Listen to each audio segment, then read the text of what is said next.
Erev Tov Rabotai, we are continuing with our Mishna Yomi, Masechet Baba Kamma.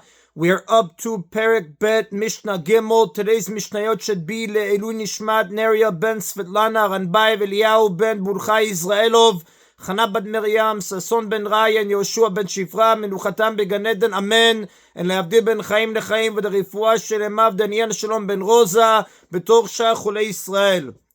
Having taught some general rules of regel, foot, and shen tooth, the Mishnah deals with specific cases.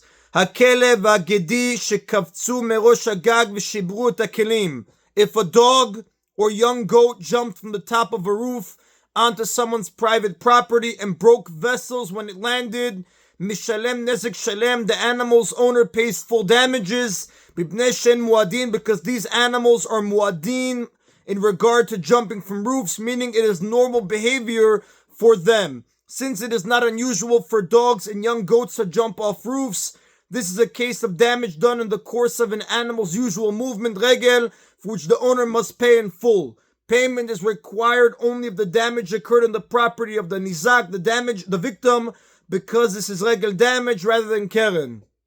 Another case, hakelev Shenatal Chararav Alach Legadish, a dog entered someone's property, took a roll that was baking there and which had hot coals sticking to it, and went to a pile of grain in that person's property carrying the roll and coals.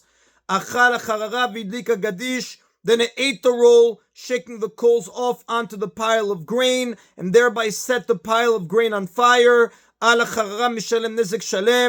law is that for the roll, the dog's owner pays full damages because that is shen damage, tooth. But for the pile of grain, he pays only half damages, since the grain was damaged not by the dog's body, but by the coals that were tossed onto the pile. This is like the case of pebbles discussed in Mishnah 1, where only half payment is required. And that is in Mishnah Gimel. Now, Mishnah Dal deals with the third case listed in chapter 1, Mishnah 4, where an animal becomes a mu'ad. An animal starts out as a tam in regard to keren damage caused by unusual behavior, but becomes a mu'ad after it is damaged in an unusual way 3 times. Ezehu tam ve'ezehu mu'ad. Which animal is a tam and which animal is a mu'ad? Mu'ad kol she'idu bo shlosha yamim.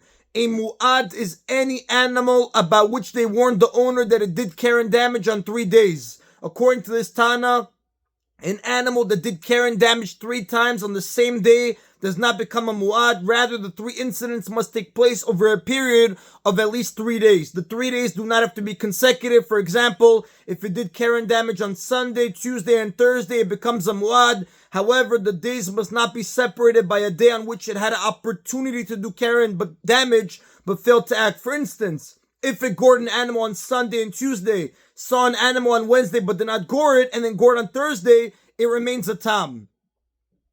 V'tam she'achzor bo shlosha yamim, and a mu'ad goes back to being a tam if it changes its behavior on 3 days, meaning it had the chance to do similar damage on 3 days but refrained.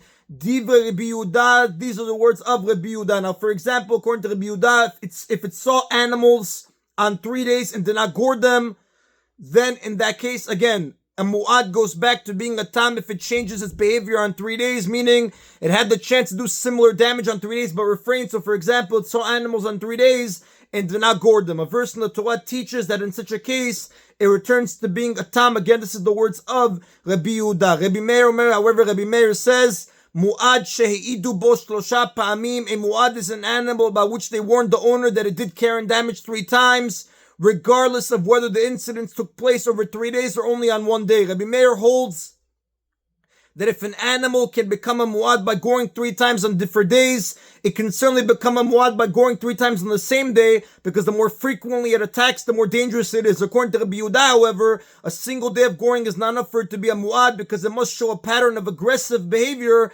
over a significant length of time, which the Torah says is 3 days. The tam, continuing Rabbi Meir's opinion, tam kol sheyu atinokot mishameshin bo ve'eno nogeach. And a mu'ad goes back to being a tam only if it becomes so tame that children touch it and pull it and it does not gore them. Rabbi Meir holds that holding back from attacking animals for 3 days when it has the chance is not enough reason for an animal to change back from a muad to a tam. The only way for it to become a tam again is by not goring children who touch and pull it. And the Rav does tell us that regarding this going back to a tam,